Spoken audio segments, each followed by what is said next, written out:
जी नमस्कार, स्वागत है आपका। मैं हूं अविनाश भट्ट, आप देख रहे हैं बीएनपी न्यूज। मैं लगातार बात करता हूं वैसी राजनीतिक तथ्यों का जिससे कहीं ना कहीं सामाजिक रूप से समरसता का भेदभाव हो, सामाजिक रूप से कहीं जातिगत भेदभाव हो या राजनीतिक भेदभाव हो। तो आइए इसको आज गहराई से समझते हैं कि आज मैं बात किस बात पे कर रहा हूं।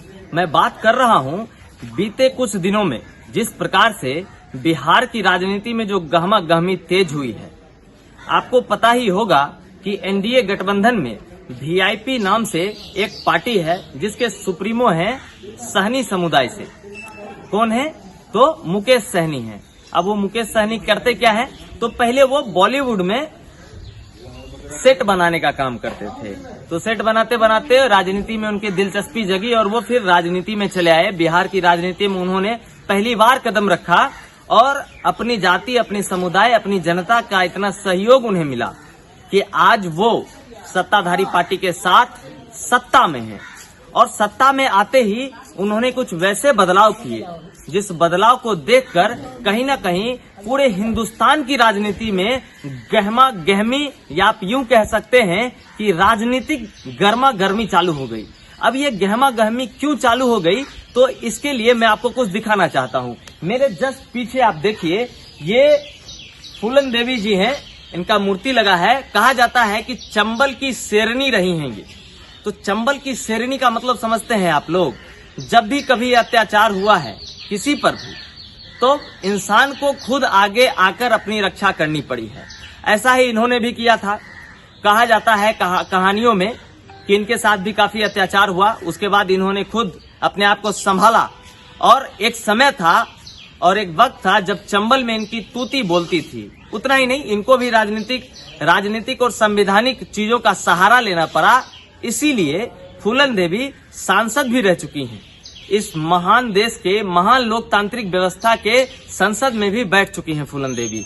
तो इस चीज को समझने की आवश्यकता है कि मुकेश सहनी जो हैं, वीआईपी पार्टी के जो सुप्रीमो हैं, वो फूलन देवी को अपनी आइडियोलॉजी क्यों मान रही हैं? आखिर निशा समुदाय जो है वो एक बहुत बड़ा समुदाय है, एक बहुत बड़ा तबका है। बिहार में भी बहुत सारे लोग हैं और कहीं ना कहीं एक दो नहीं, बहुत सारे ऐसे राष्ट्रीय स्तर के नेता रहे हैं जो इस समुदाय से आए हैं और कहीं ना कहीं केंद्र स्तरीय राजनीति में भी उनकी भूमिका रही है। तो फिर फूलन देवी ही क्यों? तो यही बहुत बड़ा सवाल है। यहाँ बहुत सारे लोग हैं, इनसे मेरी बात हो रही थी। तो ये बहुत बड़ा गांव है, सिमरिया का बहुत बड़ा गांव है और यहाँ जो है ये निशा कम्युनिटी बहुत ज्यादा है। मतलब आप ये समझ लीजिए कि लगभग 500 से 1000 घर होंगे सर यहाँ पे और बहुत बड़ी कम्युनिटी है। यहाँ बहुत सारे लोग हैं। मैं इनसे बात करूंगा कि कैसा लग रहा है सर आपके गांव में, मतलब फूलन देवी जी का प्रतिमा लगा है।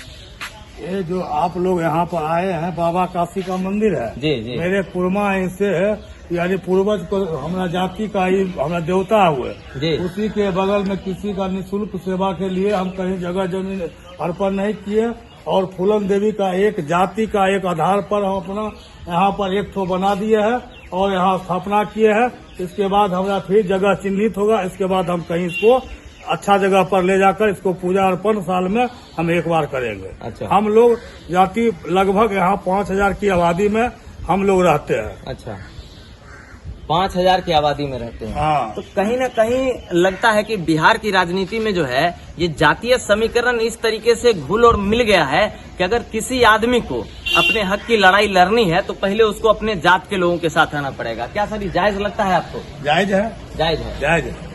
तो फिर तो इस कंडीशन में इस बिहार की राजनीति में कह लीजिए ये जात पात कभी खत्म नहीं होगी। जात पात कभी खत्म नहीं होगी, कभी खत्म नहीं कभी होगी। खत्म नहीं होगी। मैं मानता हूं कि मुकेश सहनी को अपने राजनीतिक कैरियर में जब पहली ही बार में इतनी बड़ी उपलब्धि मिल गई थी तो उनको अच्छी बात है कि आप इनको अपना आदर्श मानते हैं। इनको बहुत सारे लोग आदर्श मानते हैं। चंबल में भी इन्हें बहुत सारे लोग अपना आदर्श मानते हैं और हिंदुस्तान की राजनीति में भी जहां तक महिला सशक्तिकरण की बात की जाती है वहां भी इनको आदर्श के रूप में ही देखा जाता है।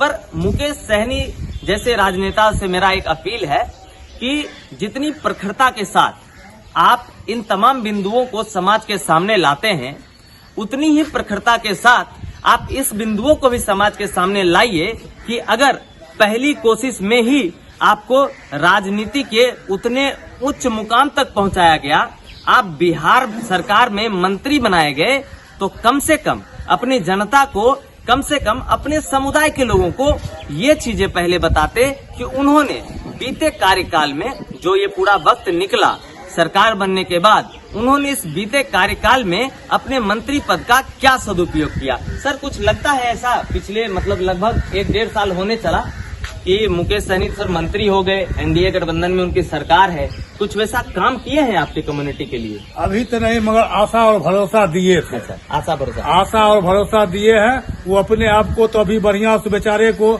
सदन में भी रहने का उनका मौका भी नहीं मिल रहा है। तो हम लोग को क्या करेंगे? हमारे लड़ाई वो लड़ रहे हैं। अच्छा, लड़ाई लड़ रहे हैं। आशा लगता है कि हम लोग को सफल करेंगे। देखिए, एक चीज के लिए मैं आपको आश्वस्त कर देता हूँ, लड़ाई राजनेता तब लड़ते हैं जब वो विपक्ष में होते हैं, ठीक है, पहली बात। दूसरी बात, सहनी जी अभी सरकार में है, मंत्री बने हुए हैं, तो उनकी पहली जवाबदेही ये बनती है कि वो आपके लिए कुछ बेहतर करे। सही बात है, हम भी समझ रहे हैं इस चीज को कि कब हमारे बीच आए थे, रास्ते धर के उछल जाते हैं। अच्छा। हमारे गांव में ज्यादा समय भी अभी नहीं देते हैं, तो हम भी चाहते हैं कि मंत्री जी हमारे गांव में कुछ ऐसा आवे और मान लिया जाए वो अपना योगदान जो हमारा हक हिस्सा बनता है वो देने का काम करे। हक हिस्सा जो बनता है सहनी जी, आप अपने समुदाय के लोगों को सुन रहे थे अभी, उनको आप देने का काम करिए। और मैं अपने दर्शकों को ये कह देना चाहता हूँ, मैं ये जो वीडियो बना रहा हूँ, मैं इन तमाम लोगों से जो मिल रहा हूँ, ग्राउंड रिपोर्टिंग जो कर रहा हूँ, तो मेरा एक ही मकसद है, मेरा मकसद है कि आप सिर्फ अपने मुद्दों को राजनीतिक रूप से मत भुनाइए। आप जनता के बीच अगर आते हैं, अगर आप जनता की बात करते हैं, तो आप जनता के मुद्दे को सदन में भी उठाइए और उनके लिए कुछ काम करिए। मैं लगातार बना हुआ हूं, यहाँ और भी लोग हैं, बाबा है यहाँ, थोड़ी देर पहले इनसे बात हो रही थी, इन्होंने कहा कि हमारे गांव में किसी भी तरह की कोई समस्या नहीं है। मैंने कहा कि चलिए, बिहार का इकलौता गांव है जहाँ किसी भी तरह का कोई समस्या नहीं है। बाबा आप फिर से बोल दीजिए हमारे कैमरा पे, कोई समस्या है आपको? बोल रहे हैं, बोलिए। नहीं, बोल दीजिए, बोल दीजिए। बाबा नाराज हो गए, है ना।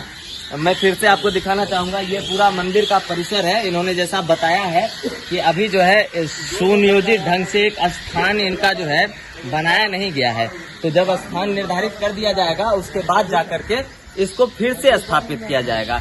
तो मैं यहाँ इसलिए कवरेज करने आया था कि मेरा मानना है कि देखिए, आइडियोलॉजी सबकी अपनी अपनी है, कोई भी आदमी किसी को भी अपना आदर्श बना सकता है। और जहाँ तक फूलन देवी की बात है, तो फूलन देवी को तो जंगल की शेरनी कहा गया, चंबल की शेरनी कहा गया, और कहीं ना कहीं वो एक जाति समुदाय को लेकर भी फेमस नहीं हुई, वो फेमस इस बात को लेकर हुई कि कहीं ना कहीं महिला सशक्तिकरण को लेकर कहीं ना कहीं उन्होंने एक अपने वैसे स्वरूप को दिखाया। उन्होंने इस बात का उदाहरण दिया समाज में कि अगर किसी महिला के साथ गलत होता है या किसी महिला के साथ बुरा होता है, तो वो महिला खुद में इतनी सशक्त होती है कि वो अपने तमाम समस्याओं का निपटारा खुद कर सके। आप लगातार बने रहिए बीएनपी न्यूज के साथ, और हाँ, ज्यादा से ज्यादा ये वीडियो आप शेयर करिए। अगर आप फेसबुक पे देख रहे तो फॉलो करिए, यूट्यूब पे देख रहे तो सब्सक्राइब करिए। और दूसरी चीजें, मैं एक बात और अपने दर्शकों को बताना चाहता हूँ, पिछले कुछ दिनों से कुछ असामाजिक लोगों के द्वारा हमारे चैनल के पत्रकारों पे छोटे मोटे एलिगेशंस लगाए जा रहे हैं। मैं उन तमाम चाटुकार लोगों को ये कह देना चाहता हूँ कि हमारी जो संस्था है सर, ये ना तो किसी का ऐड लेती है, ना अपना गूगल पे नंबर छोड़ती है ताकि कोई हमें डोनेट कर सके। हम बिल्कुल स्वतंत्र पत्रकारिता करते हैं और यहाँ तक ही धरातल पर आकर जमीनी रिपोर्टिंग करते हैं, ताकि एक आम जनजीवन में जो बीत रहा है उसको आप तक पहुंचा सकें। ज्यादा से ज्यादा शेयर करिए, मैं लगातार बना रहूंगा आपकी सेवा में। बहुत बहुत धन्यवाद आपका।